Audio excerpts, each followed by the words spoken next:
ದಕ್ಷಿಣ ಕನ್ನಡ ಜಿಲ್ಲೆಯ ನೂತನ ಜಿಲ್ಲಾಧಿಕಾರಿಯಾಗಿ ಅಧಿಕಾರ ವಹಿಸಿಕೊಂಡ ದರ್ಶನ್ ಅವರನ್ನು ಸುಳ್ಯ ಶಾಸಕಿ ಭಾಗೀರಥಿ ಮುರುಳ್ಯ ಅವರು ಜಿಲ್ಲಾಧಿಕಾರಿ ಕಚೇರಿಯಲ್ಲಿ ಭೇಟಿಯಾಗಿ ಅಭಿನಂದಿಸಿದರು.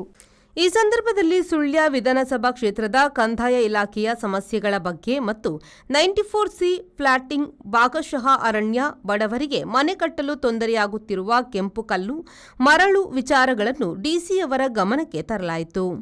ಈ ಸಂದರ್ಭದಲ್ಲಿ ಮಾಜಿ ಜಿಲ್ಲಾ ಪಂಚಾಯತ್ ಸದಸ್ಯ ಹರೀಶ್ ಕಂಜಿಪಿಲಿ, ಮಾಜಿ ತಾಲೂಕು ಪಂಚಾಯತ್ ಸದಸ್ಯ ಮುಳಿಯಾ ಕೇಶವ ಭಟ್, ಭಾರತೀಯ ಜನತಾ ಪಾರ್ಟಿ ಜಿಲ್ಲಾ ಉಪಾಧ್ಯಕ್ಷ ರಾಕೇಶ್ ರೈ, ಕಾಣಿಯೂರು ಸೊಸೈಟಿ ಅಧ್ಯಕ್ಷ ಗಣೇಶ್ ಉದನಡ್ಕ, ಮಾಜಿ ಗ್ರಾಮ ಪಂಚಾಯತ್ ಸದಸ್ಯ ರಾಕೇಶ್ ಮೆಟ್ಟಿನಡ್ಕ, ರಾಮಚಂದ್ರ ಎಣಿತ್ತಡ್ಕ ಉಪಸ್ಥಿತರಿದ್ದರು. ಪುಷ್ಪರಾಜ್ ಶೆಟ್ಟಿ, ವಿ4 ನ್ಯೂಸ್, ಸುಳ್ಯ.